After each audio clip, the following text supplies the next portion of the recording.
97.1 Forever. Mga kwento ng pag-ibig, kwento ng pag-asa at mga kwento ng buhay dito sa Barangay Love Stories. Love Stories.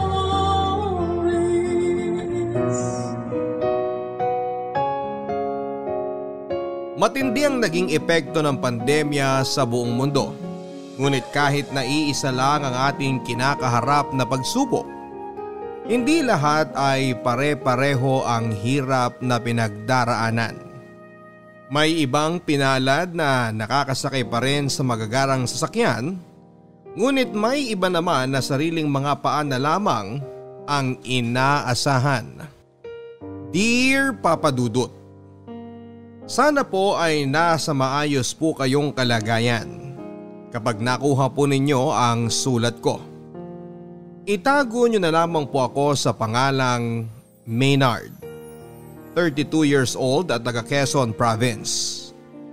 Sa totoo lang po ay neto ko lang nalaman ang tungkol sa inyong programa dahil 5 taon po akong nagtatrabaho sa Middle East bilang isang wedding and events photographer. Hindi ko naman po sana gugustuhin na umalis sa Pilipinas, pero nang ipinanganak na po ang ikalawa kong anak ay mas dumami na po ang mga bayarin namin. Kaya naman nakaisip na po akong mag-abroad. Lahat naman po siguro kasi ng magulang ay gugustuhin na magkaroon ng mas mabuting kinabukasan ang kanilang mga anak. At sa sinesweldo ko po sa dati kong trabaho sa photography studio sa amin, ay alam ko pong mahihirapan akong makaipon para maibigay ang magandang kinabukasan para sa aking pamilya. Sinubukan ko rin po na humanap ng ibang mapapasukan, pero sadyang mahirap po talagang makapasok dahil sa tindi ng kompetisyon at karamihan ng nakikita ko ay kakarampot lamang ang taas sa sinosweldo ko. Kaya naman po kahit na masakit sa loob ko na hindi makitang lumalaki ang mga anak ko at mawalay sa pamilya ko, ay tumulak po ako sa Middle East. 5 taon na po ang nakakaraan. Naging maayos naman po ang buhay ko sa ibang bansa kahit na talagang nag-adjust po ako ng matindi sa mga unang buwan ko roon. Hindi po kasi katulad dito, doon po ay sobrang higpit sa lahat ng bagay. At ang trato ng karamihan ng mga lokal at mga puti sa mga Pilipino ay talagang mababa. Bukod pa dyan ay ang pag-a-adjust sa kakaibang kultura dahil hindi lamang po simpleng relihiyon ang Islam doon, kundi ito rin ang batas na sinusunod ng kanilang gobyerno at panuntunan ng mga lokal kung paano dapat mabuhay. Gayunpaman, kahit na naging mahirap po sa akin ang pag-a-adjust at naging matinding pagsubok din po ang mawalay sa aking pamilya at mga kaibigan, ay laking pasalamat ko na rin po na ako ay nakakuha ng trabaho doon. Doble po kasi ang sweldo kumpara sa sinosweldo ko dito. Sagot ng kumpanya ang accommodation at walang tax na binabayaran. Kahit na papaano ay nakaipon-ipon naman po kaming mag-asawa. Pero habang lumalaki po ang mga bata ay mas lalo pong lumalaki ang mga bayarin namin. Kaya nang tumagal po ay halos ang sweldo ko ay nagsasakto lang para sa mga bayarin namin sa Pilipinas. Hanggang sa dumating na nga po ang 2020. At dumating ang COVID-19 na gumulat at sumubok sa buong mundo.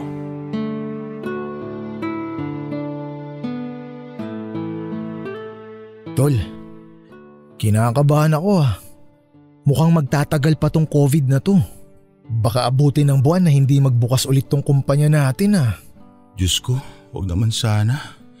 Pag nagkataon, hindi malayo na malay-off tayo. Yun na nga ang ikinakaba ko . Pag nagkataon, etong pera ko dito, sasapat lang to pamasahe pabalik sa Pilipinas. Ha? Iniisip mo nang bumalik? Sa totoo nga lang, tol. Ayokong bumalik dun sa atin . Alam mo naman dun sa atin, maski pops lang ang mga batas, wala akong tiwala sa mga opisyal dun . Dito, masigurado pa tayo na hindi tayo mahahawaan ng COVID dahil mahigpit dito. Kaya lang, pag naiisip ko ang pamilya ko, natatakot ako eh. Parang kung mamamatay, wag naman sana pero pag nagkataon, parang mas gugustuhin ko pa na sama-sama na lang kami. Ilang taon ko na rin silang hindi nakasama eh. Ang bigat naman masyado niyang mga naiisip mo, pre. Hindi yan. Dasal lang tayo na matapos at mawala na to kagad. Yun na nga. Bigla tuloy akong naging masipag magbasa. Kahit na hirap akong intindihin sa Ingles, hinahanap ko talaga ang translation para maintindihan ko yung mga report. Nakakatakot talaga, tol. Sa Italy ang dami nang namatay.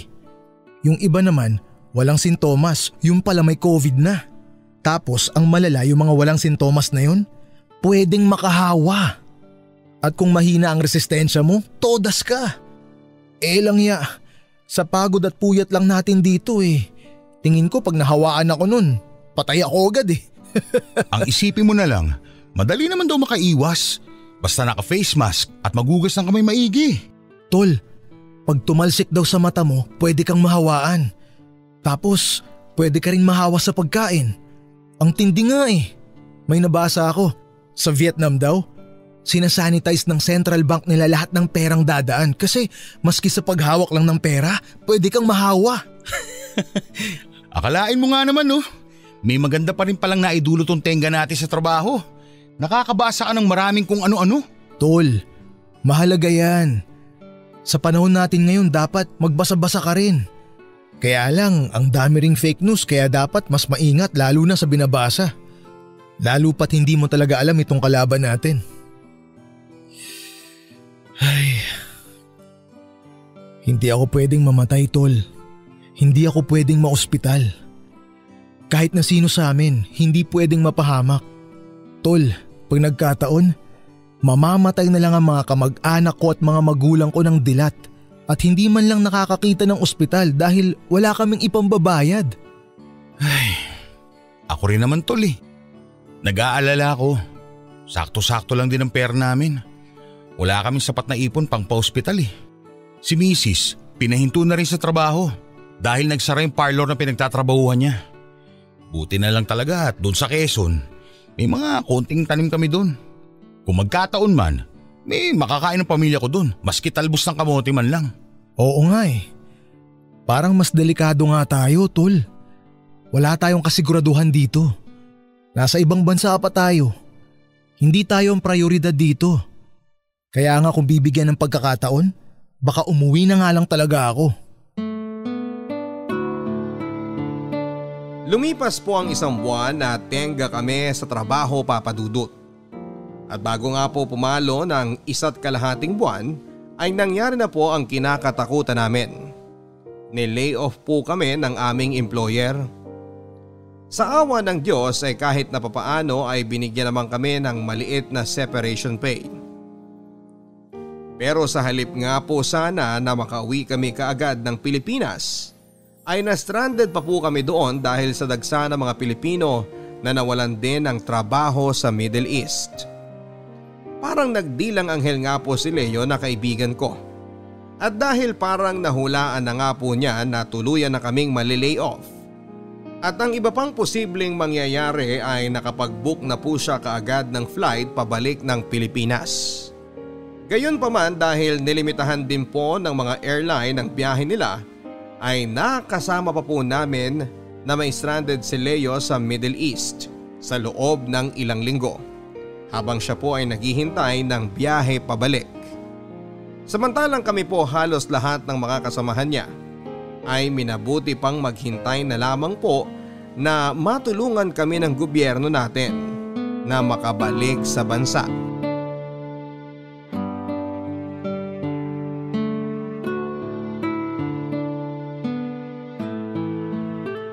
Leo, gusto mo sumama sa amin ni na Nelson bukas?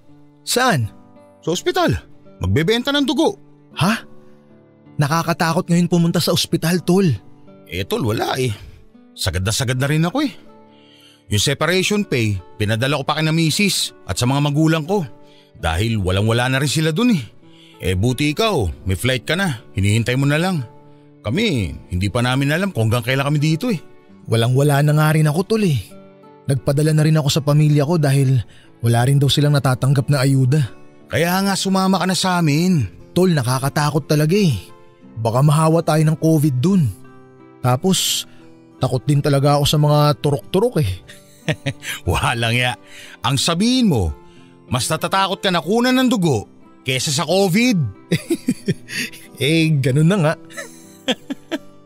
Parang kagat lang yun ng langgam eh. Tol, 500 reals din daw yun. Ah, ganun ba? Dali na, sumama ka na. Ay, sige. Oh, ganyan ang mukha mo. Tol, hindi ka ba naaawa sa atin? Ay, siyempre naaawa. Pero wala na tayong magagawa eh. Nagpunta tayo dito para magtrabaho. Para mabigyan ng magandang buhay ang mga pamilya natin. Tapos kababagsakan natin. Nanlilimos sa mga restaurant para lang makakain. Nagbebenta ng dugo para lang mabuhay. Lahat naman ngayon naghihirap. Lahat nga ba naghihirap? Yung iba parang hindi naman eh. Nakikita ko sa Facebook yung ibang nasa Pilipinas. Parang hindi naman sila apektado nitong COVID. Parang tayo lang ang nahihirapan eh. Tol, isipin mo na lang. Yung mga nakikita mo na aktibo pa sa Facebook, swerte sila dahil may pang internet pa sila. Pero sigurado ako, mas marami ang walang-wala na. Hindi lang din natin nakikita. Pero yun na nga. Yung mga yun, bakit sila mayaman? Bakit tayo hikahos? Masipag din naman tayo kagaya nila. Anong lamang nila sa atin? Mas mabait ba sila? Mas mahal ba sila ng Diyos? Bakit yung mga kawatan, sila pa yung lalong yumayaman? Dahil may kalalagyan sila sa kabilang buhay. Maging masaya man sila dito, sa impyerno naman ang bagsak nila. Pero bakit parang hindi sila natatakot sa impyerno? Dahil mga mangmang sila. Ay. Tol, alam mo? Dahil sa mga nangyayari, napapaisip tuloy ako eh. Napapaisip ako kung may Diyos pa ba. Uy! Ano ka ba? Nasusobrahan ka na yata ng kaiisip ng kung ano-ano dyan eh. Ewan ko, Maynard. Sana nga may saysay ang lahat ng to.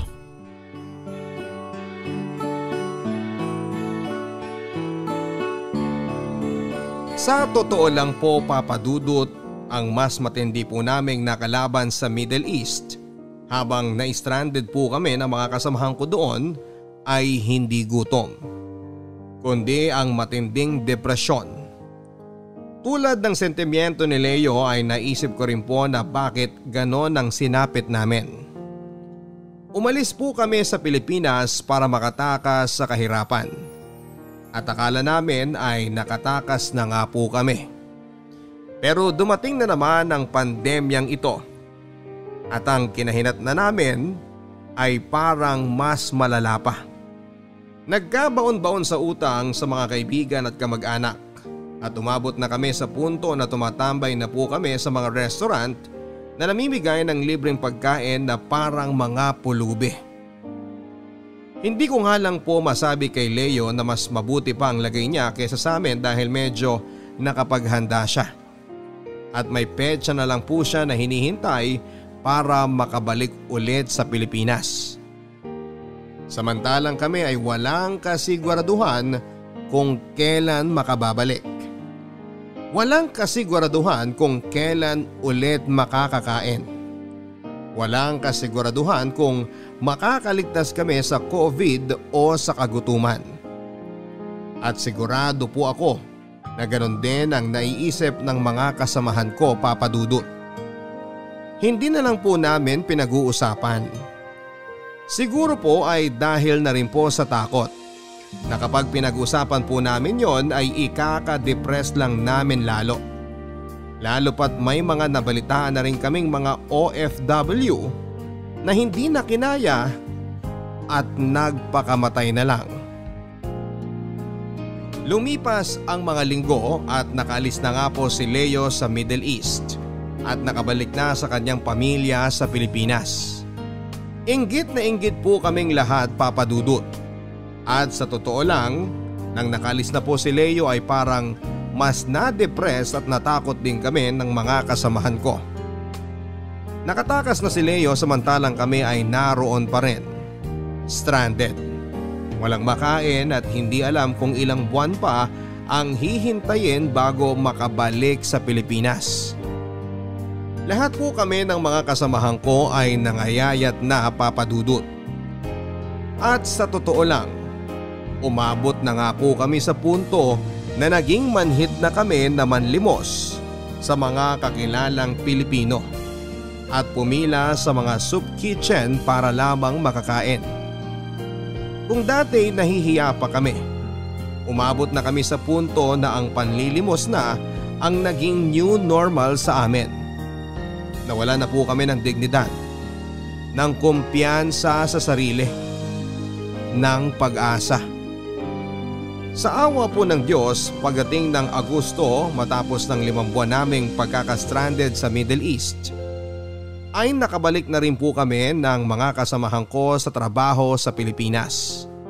Pero dahil wala pa rin pong mga biyaheng pamprobinsya, matapos ng aking mandatory quarantine sa hotel, ay nakipanuluyan po muna ako sa aking tiyahin sa Cavite.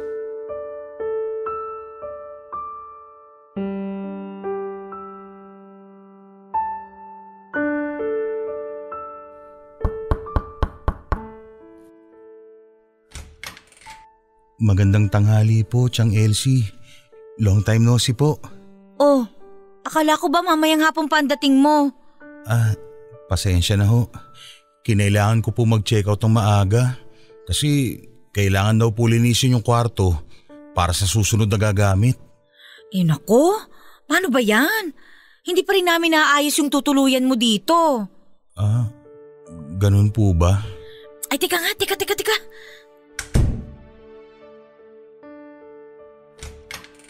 O etong upuan. Maupo ka muna dito sa labas habang nag-aayos kami dun sa loob.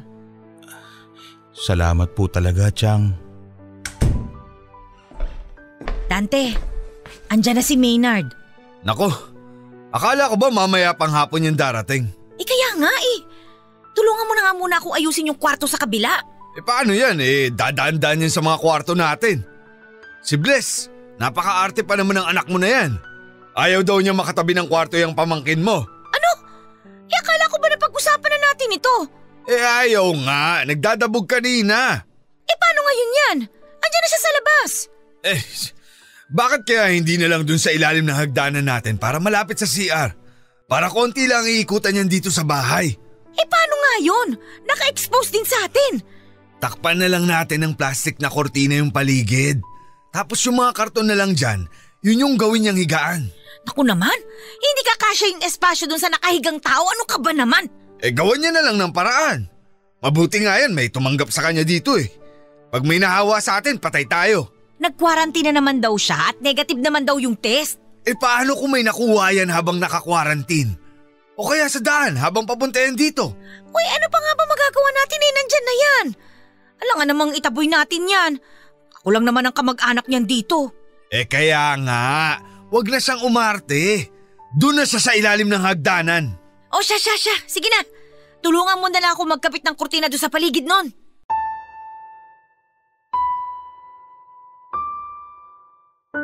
Kahit na hindi po sila magsalita ay alam ko pong labag na labag sa loob ng tiyahin ko.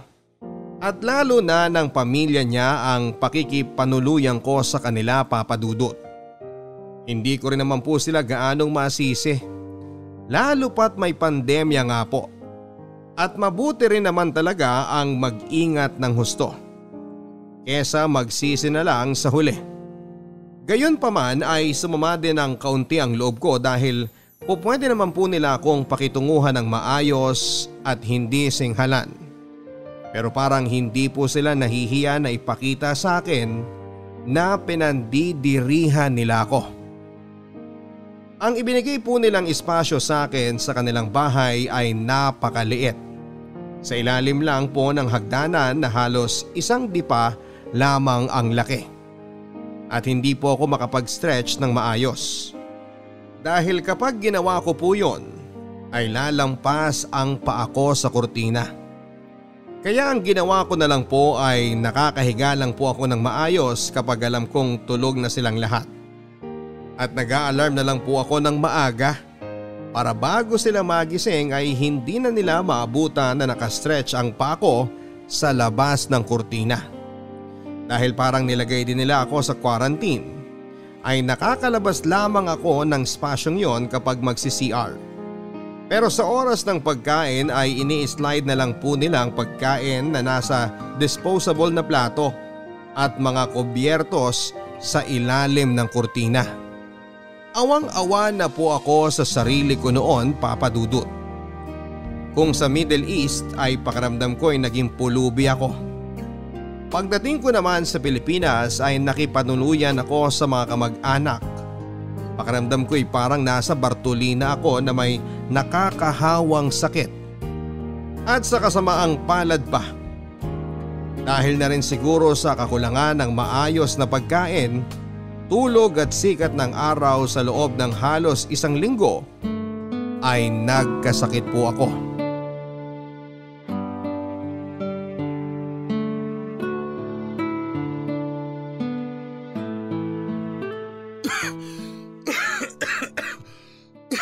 Elsie, kanina pa ubo ng ubo yung pamangkin mo ha.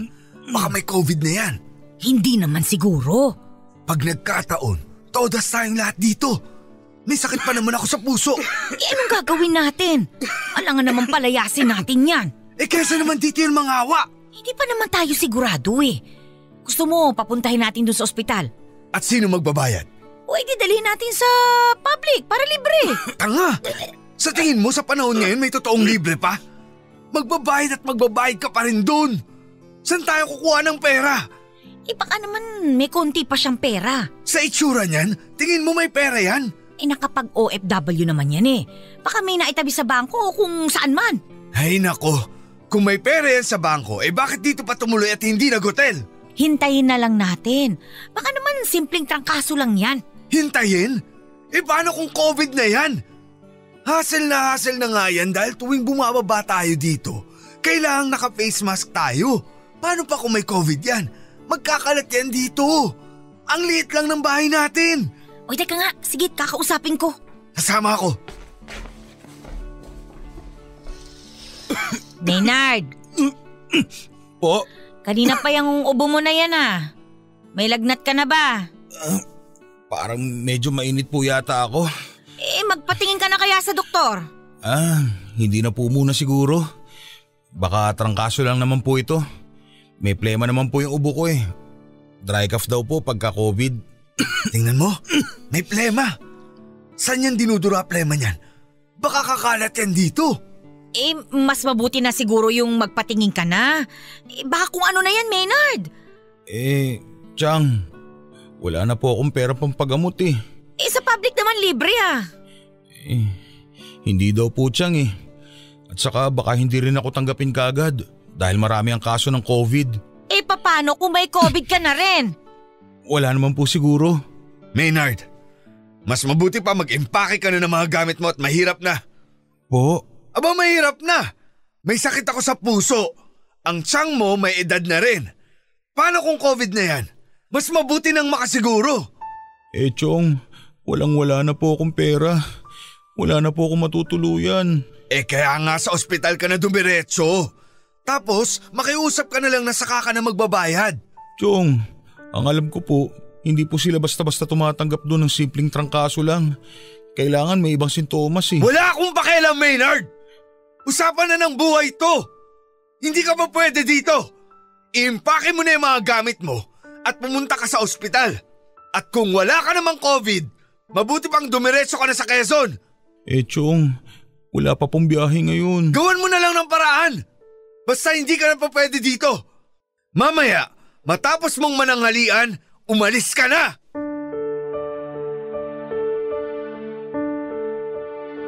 Kahit na masama ang pakiramdam ko ay napilitan po akong mag-impake at umalis sa bahay ng tiyahin ko, Papa Dudut. Sobrang sama ng loob ko sa kanila. Kung sino pa ang kadugo ko ay sila pang nang iwan sa akin sa ere. Malayong malayo po sa mga kasamahan ko sa Middle East noon. Kapag may problema, nagdadamayan.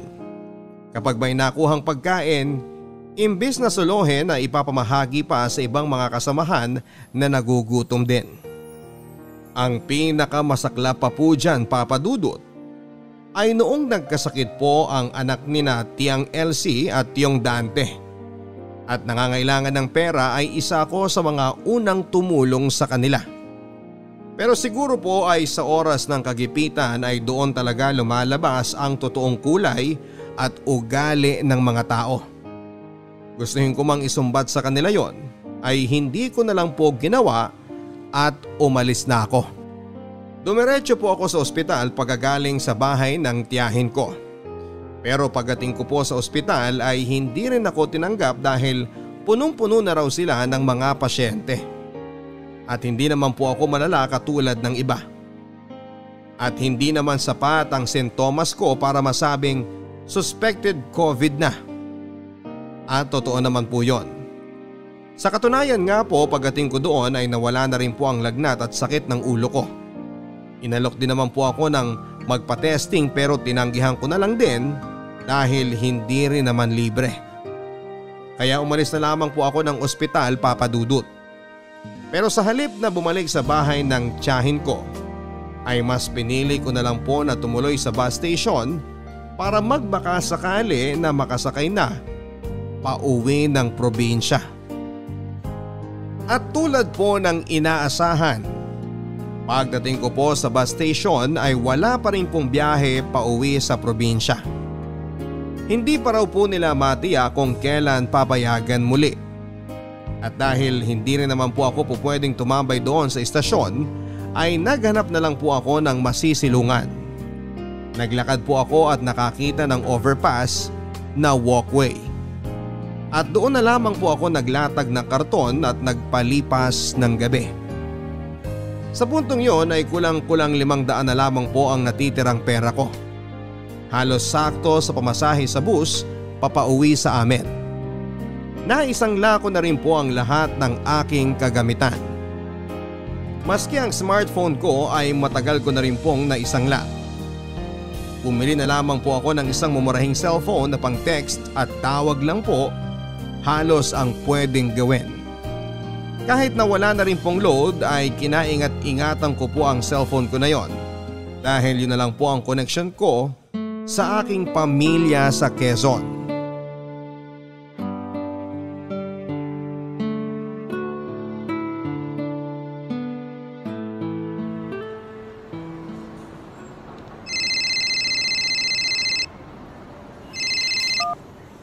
Hello, Telma. Salamat sa Diyos. Ano nangyari sa'yo? Hindi ka na nagte-text. Wala na akong load. Tipid na rin tong pera ko. Bakit kayo tumawag? Magastos. Tipirin niyo yung pera. Okay lang ako. Naka-unli ako. Nangutang na muna ako sa tindahan kasi kabado na nga kami. Dahil ilang araw ka nang hindi nagre-reply. Ano? Kamusta ka na dyan, Kinachang? Wala raw bus pa uwi. Wala na ako, Kinachang. Ha? Nasaan ka? Tsaka bakit maingay? Nasa labas ka ba? Pinalayas nila ako dun. Ano? Bakit naman? Kasi umuubo ko nung isang araw. Ay, ano naman kung umuubo ka? Baka daw may COVID ako eh. Pinaalis ako. Ang sabi, pumunta na lang daw ako sa ospital. Pagpunta ko naman sa ospital, nawala na rin kaagad yung lagnat ko. At saka hindi rin ako tinanggap doon sa ospital kasi may iba pa raw na mas malalang lagay sa akin. Bakit hindi ka bumalik kila Tiang Elsie? Ayaw nila ako doon. Ha? Bakit naman? Telma, mula nang dumating ako ron, ramdam ko na ayaw nila akong patuluyin. Sigurado ko napilitan lang yun si Tiang Elsie dahil siguro sa utang na loob niya sa akin dati. Pero pagdating ko sa bahay nila, wala daw palang bakanting kwarto na po pwede. At para daw masigurado ang kaligtasan nila, doon nila ako nilagay sa ilalim ng hagdanan. Ano? Telma, 1 linggo ako doon sa maliit na espasyo na yun. Pinalibutan lang nila ng plastik yung paligid. Halos parang preso ako ron. Hindi ako makahinga ng matino sa sobrang liit ng lugar. Sa loob ng 1 linggo, ang nakikita ko lang yung maliit na espasyo na yun at yung CR nila. Pakiramdam ko mababaliw ako. Kaya rin siguro ako nagkasakit. Grabe naman sila. Kaya hindi na ako babalik dun. Kahit na mamatay na lang ako dito sa kalsada. Kesa naman mamatay ako doon nakasama ko sila. Kung pandirian nila ako, dahil ko pa may kitong. Alam naman nila na negative ako pagdating ko sa Pilipinas. Paano yan? Saan ka makikituloy dyan? Matatagalan pa yata bago mapayagan na makabiyahe uli ang mga bus. Hindi ko alam. Maglalakad na lang siguro ako. Paubos na rin ang pera ko eh. Hindi na ako pwedeng matenga pa dito. Ano? Maglalakad ka? Kesa naman maghintay lang ako dito nang walang ginagawa, Telma. Hindi man ako mamatay sa COVID dito. Tiyak natitirik ang mata ko at mamamatay sa gutom kahintay.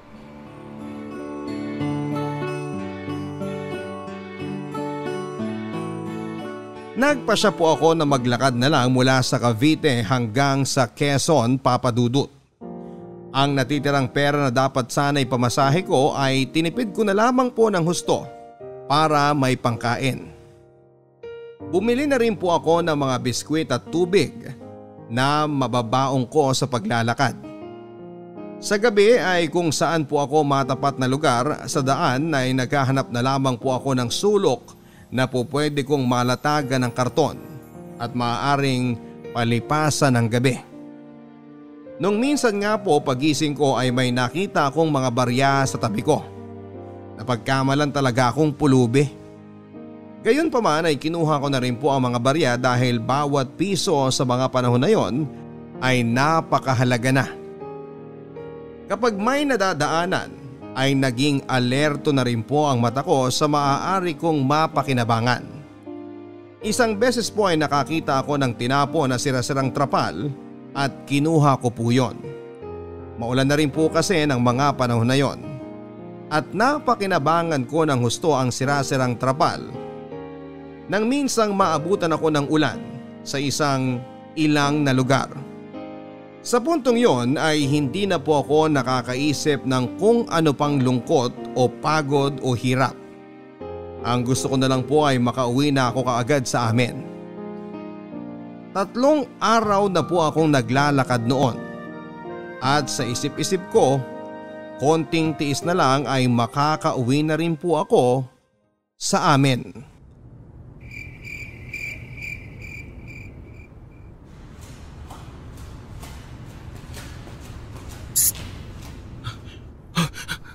Anong kailangan nyo?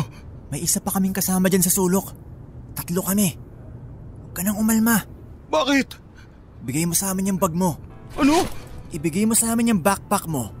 Kung hindi, papatayin ka namin. Ang babata nyo pa para maging kriminal? Oo. Mga bata pa kami. At gutom na kami. Ibigay mo na yan. Maawa na kayo.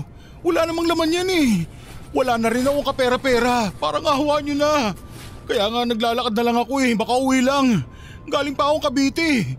Wala kaming pakialam. Ibigay mo na. Parang ahawa nyo na. Mga damit na lang ang laman nito. At konting biskwit pang tawid gutom sa biyahe. Mahirap pa ako sa daga ngayon. Ano? Hindi mo ba ibibigay? O itatalak namin tong kutsili sa tagiliran mo? Teka, ito na. Walang iyakin ka pala eh. Hayop! Habulin natin!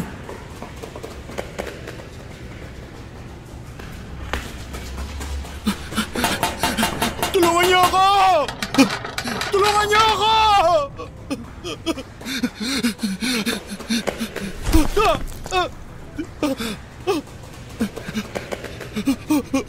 Huwag niyo ako papatayin!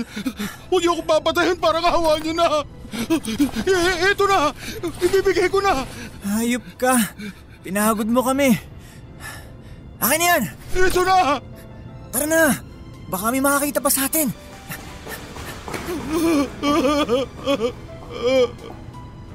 Mga hayop kayo! Ginawa niyo ng lahat sa akin! Mga animal kayo! Wala na kayong itinira! Diyos ko! Bakit mo ginagawa sa akin to? Anong naging kasalanan ko? Naging mabait akong tao! Wala akong inagabyado! Naging tapat ako sa'yo! Pero bakit sunod-sunod na kamalas yung pabinigay mo sa akin? Ito ba ang kapalit na pagiging mabuti at masipag ko? Hindi ka batas! Hindi ka batas! Wala pong natira sa akin, Papa Dudut. Ang cellphone ko, pagkain at natitirang damit, lahat ay nasa backpack ko. Tanging ang saplot ko lang ang natira sa akin at wallet sa bulsa na 50 pesos na lamang po ang laman. Sa totoo lang po, Papa Dudut, matapos ng insidenteng yon ay muntika na akong tumalon sa tulay para magpakamatay. Pero bago ako tumalon ay may bigla akong naalalang bagay na pumigil sa akin. Naalala ko na nalagay na ako sa bingit ng kamatayan sa kamay ng mga hold-upper. Pero pinili kong ibigay ang backpack ko at nagmakaawa sa kanila na huwag akong patayin dahil gusto ko pang mabuhay. Gusto ko pang mabuhay dahil gusto ko pang makita ang pamilya ko at mga mahal sa buhay. At yun po ang pinanghawakan kong bagay para magpatuloy sa aking paglalakad pauwi, Papa Dudut. Kahit na walang-wala na ako at gustong-gusto ko nang bumigay. Dahil 50 pesos na lamang po ang natira sa akin, ay napilitan na lamang po ako na manlimos sa mga makakasalubong para may pambili ng pagkain at tubig. Pero dahil ilang araw na po akong walang paligo, wala nang gamit bukod sa aking damit, at mukhang marungis na rin dahil sa dinanas na engkwentro sa mga hold-upper, ay siguro'y halos mukha na akong taong grasa, adik o baliw sa paningin ng mga nakakasalubong ko noon, Papa Dudut. Lahat po sila ay halos ayaw na akong tingnan sa mata, umiiwas at parang takot. Dahil halos isang araw na po akong hindi nakakakain, at ang 50 pesos ko ay ipinambili ko na lang po ng malaking bote ng tubig, ay handa na ako sa puntong yon na kumain na lang ng talbos ng kamote sa kalsada. Pero mabuti na lamang po at may isang karinderya na nahabag sa akin at nilimusan ako ng pagkain sa kabila ng itsura at amoy ko. At sa kabila ng takot at pag-iingat ng mga tao dahil sa pandemya.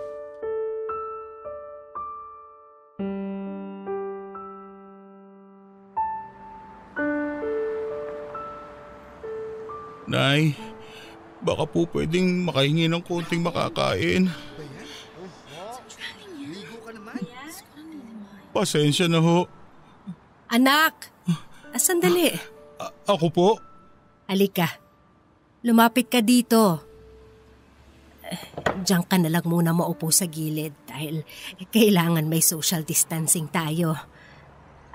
Rowena, ikaw nga muna magsukli dito sa customer. Opo, Nay. Bibigyan niyo po ako ng pagkain? Oo, sandali lang ha. Nay, kahit po sabaw na lang o kaya tubig. Uhaw na po kasi ako. Kahit na wala na pong pagkain. Sandali. Ito anak. Kumain ka na muna. Sobrang dami naman po nito, Nay. Salamat po ha. Babaunin ko po ang kalahati nito sa biyahe. Biyahe? Nasaan ang bagahe mo? Nahold up po ako kaya walang-wala na po ako. Itong damit ko na lang po ang natira sa akin. Galing pa po ako ng Cavite.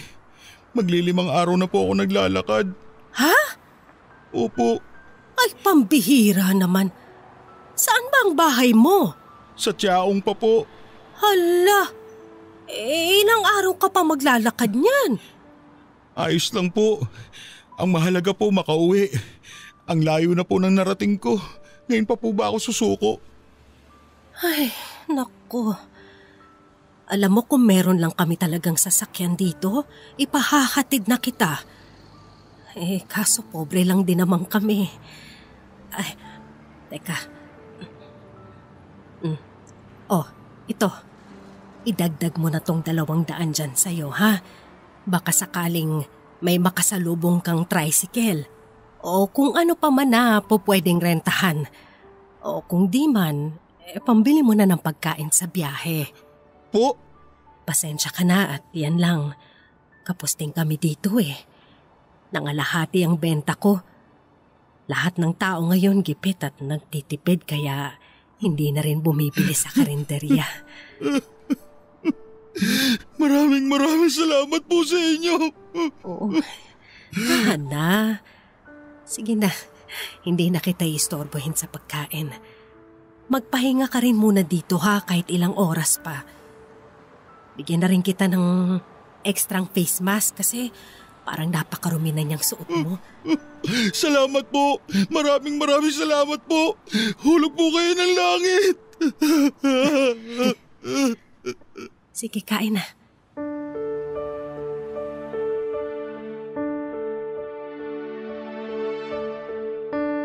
Bukod sa pera at face mask ay pinabaunan pa ako ni Nanay Rica, ang tindera sa karinderya, ng kanin, ulam at 1 litro ng tubig. Binigyan din niya ako ng pinaglumaang t-shirt ng kanyang yumaong asawa. Kaya matapos ang ilang araw ay nakapagpalit na rin po ako sa wakas ng nanlilimahid kong t-shirt. Wala pong mapagsidlan ang tuwa ko, Papa Dudut. At sa totoo lang ay para nga pong biglang tumayo ang balahibo ko nang maisip ko na parang pinaghimalaan ako ng Diyos. Matapos ko siyang sumbatan noong kamakailan lang at naisip pang magpakamatay, parang pinapaalala sa akin ng Diyos na marami pang kabutihang nananatili sa mundo. Maaring para kay Nanay Rica ay simpleng pagtulong lamang sa gipit ang ginawa niya. Pero wala po siyang kaalam-alam na ang simpleng pagtulong niyang yon ay sumalba at nagbigay ng pag-asa sa akin. Matapos po ng sunod-sunod na pinagdaanan kong kamalasan at kasamaan, ay si Nanay Rica po ang kauna-unahang taong tumulong at nagpakita ng kabutihan sa akin. Siya po ang kauna-unahang tao sa loob ng ilang araw na paglalakad ko sa kalsada ang tumingin sa akin sa mata at trinato ako na parang tao. Dahil po sa mga pabaon ni Nanay Rica ay hindi lamang po lumakas ang loob ko, kundi mas lalong lumakas din po ang aking pangangatawan at bumilis ang aking paglalakad. Mahirap po kasi ang maglakad ng gutom at uhaw, Papa Dudut. Yung paglalakad ng 2 kilometro lang ay ilang oras kong binubuno sa ilalim pa ng matinding sikat ng araw. At sa wakas po, matapos ang 3 araw pa ng paglalakad ay nakarating na rin po ako sa border checkpoint.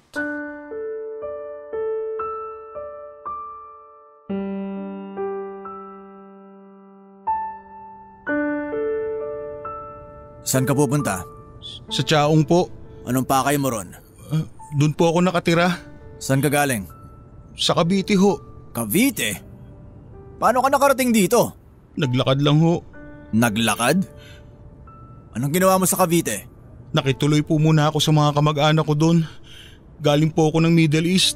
Bakit umalis ka na doon? Pinalis na po nila ako doon eh. Galing kang Middle East? Nasaan ang mga bagahe mo? Wala po eh. Na-hold up po ako. Na-hold up ka pa? Abay, napakamalas mo naman. Totoo pong sinasabi ko. Mga papeles mo, nasan? Nandun po, nasa backpack. Paano yan? Paano ko maniniwala sa mga sinasabi mong yan? Boss, parang awa nyo na po. 1 linggo na po ako naglalakad. Makarating lang dito. Patawirin nyo na ako, parang awa nyo na. Nakainom ka ba, Brad? Boss, hindi po. Parang awa nyo na. Maniwala kayo sa akin. Galing pa akong Cavite. Pagod na ako. Baka nag-aalala na po sa akin ng mga mag-ina ko. Hala! Hoy, Brad! Ano nangyari sa'yo? Bumangon ka dyan! Tumawag kayo ambulansya! Parang hinimatay eh! Dalihan nyo! Baka may COVID pa to! Oh!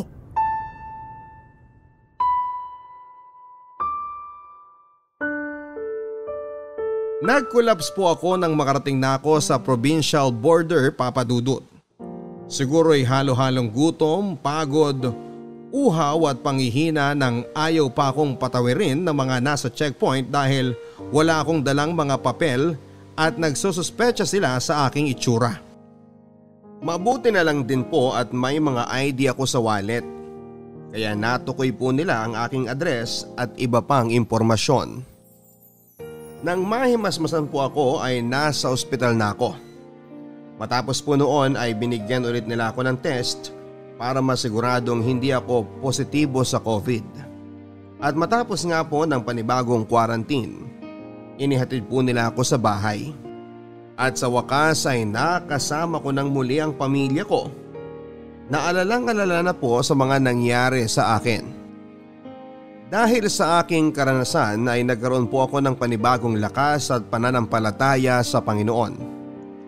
Kahit na naging mahirap para sa akin at marami akong nakaengkwentrong mga pagsubok at mga taong masasama ang loob, ay nakaengkwentro din naman po ako ng mga may mabubuting loob na nakapag-abot sa akin ng kaunting tulong. Lalong-lalo na po si Nanay Rica na natagpuan ko sa tamang panahon at tamang lugar kung kailan ay hinang-hina na ako at halos mawala na ng pag-asa. Sana po ay naibigan ninyo ang aking kwento, Papa Dudut. Pati na rin po ang ating mga kabarangay at alam ko po na lahat tayo ay nahihirapan ngayong pandemya. Pero tatagan po natin ang ating loob na malalampasan po ang lahat ng ito. Bukod pa dyan, ang inihikayat ko rin ng mga tao na kahit na anong mangyari, sana ay huwag naman silang gumawa ng mga bagay na makapaglalamang sa kapwa nila. Pare-pareho lang po tayong naghihirap at sa halip na manggulang tayo ng kapwa, ay sana ay magtulungan na lang po tayo. At kung wala man tayong may tulong dahil kapos din, sana man lang ay mas naging makatao, maunawain at mabuti tayo sa ating kapwa. Sapagkat ang mga tao ngayon ay hindi lamang gutom ang tiyan, ngunit gutom din sa pag-asa at pag-unawa. Ang inyong forever kapuso at kabarangay, Maynard. Mga kwento ng pag-ibig, kwento ng pag-asa at mga kwento ng buhay dito sa Barangay Love Stories. Love